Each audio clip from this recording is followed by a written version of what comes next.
Hello, everyone. Want to welcome you inside the First United Bank Center here on the campus of West Texas A&M University for this matchup in the Lone Star Conference between the Buffs of West Texas A&M taking on the Angelo State Rams in LSC play, a matchup of two of the top teams in the entire conference. West Texas A&M currently sits at the top of the LSC, and following them is Texas A&M Commerce, and right on the heels, tied for third, is Angelo State. So expect a great matchup here between these two teams, and one thing to expect is aggressive play going to the basket. Both teams get to the free throw line. Very often, West Texas A&M leads the entire country in both free throws made and free throws attempted, and Angelo State is third in the conference and 11th in the nation in those same categories. So if you want to expect something, expect very hard play and lots of drives to the basket.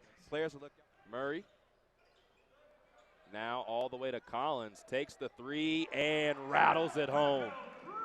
Great sign for Jordan Collins. He went 0 for 6 from long range, a rare bad showing from beyond the arc for the junior, and already has his first three here today. Singleton, not shy, misses his attempt, and here comes JoJo Murray, one of the fastest player on this team. Collins now to the corner, and Gotch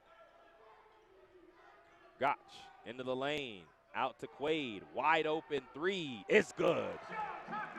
Ryan Quaid, last time out, entered into the 1,500-point club, one of three players in the history of West Texas A&M. That's his first basket here today. Only goes to show you what more this young man can do for West Texas A&M. Really looking for him to make an impact. And impacts on the defensive end there with the block. Murray slides by, floats it up, wave off the basket as it's an offensive foul on JoJo Murray. In that time, just good positioning there by the ASU defender. Just set his feet up in the right time, and even though it was just a lofty shot there by Murray with the one-hander, they ended up picking up the offensive foul. A big stop for ASU to keep it to within 5.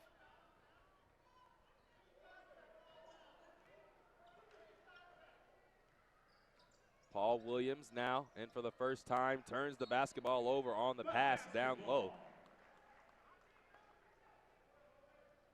So for West Texas A&M, comes in at 22-3 on the season, 12-1 atop the Lone Star Conference, and as we said, 20 straight wins here at home.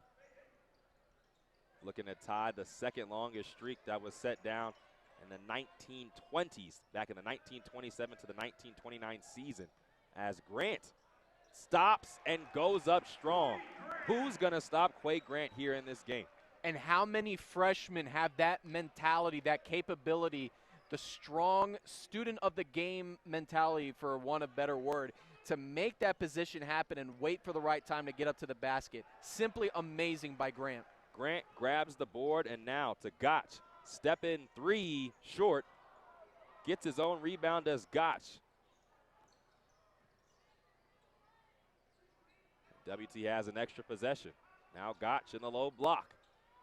Great footwork, uses the offhand and banks it in.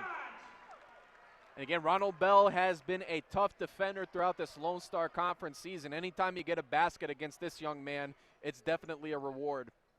Bell drives the lane, blocked away by Gotch. Blocked by Gotch. Into the game for the Buffaloes. So Gotch defensively, one of the best, not only on this team, but in the entire Lone Star Conference. Had a big 4-block game down in Cameron 2 weeks ago. As now out of bounds for the Rams. Down low, and a foul going on West Texas A&M, going on Brandon Hall. Brandon Hall gets that whistle, his first personal 3 foul. team fouls on West Texas A&M. The first on Hall here with 12.5 to go in the first half. So Bell hands it off to Williams. 13 to shoot as the ball's almost turned over. Now Kirksey into the lane, used the offhand, rebounded by Pettaway, and Pettaway misses on the offensive board. Gets his own rebound and puts it back in. Good job by Petway. It doesn't matter how many times you try to get to the basket. Another one of those prolific scorers that'll find a way to get it to the hole. So now down low, Ryan Quaid is doubled immediately. Now to Grant. Extra pass, Hall.